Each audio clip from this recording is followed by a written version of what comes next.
ఇక తెలంగాణ తొలి ముఖ్యమంత్రి కేసీఆర్ కు సిట్ నోటీసులపై తెలంగాణ సమాజం బగ్గుమంటోంది. కేసీఆర్ కు సిట్ నోటీసులకు వ్యతిరేకంగా నాగర్ కర్నూలు జిల్లా వ్యాప్తంగా నిరసనలు కొనసాగుతున్నాయి. రేవంత్ రెడ్డి సొంత జిల్లాలోని పలు గ్రామాల్లో ప్రభుత్వ దిష్టిబొమ్మలు, రేవంత్ రెడ్డి దిష్టిబొమ్మలను దహనం చేశారు.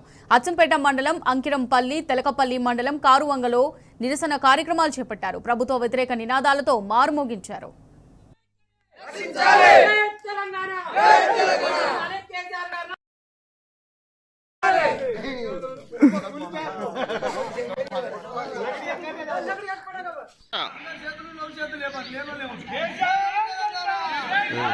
కొంచెం సైలెంట్ మన మాజీ ముఖ్యమంత్రి కేసీఆర్ గారికి ప్రభుత్వం కక్ష సాధింపు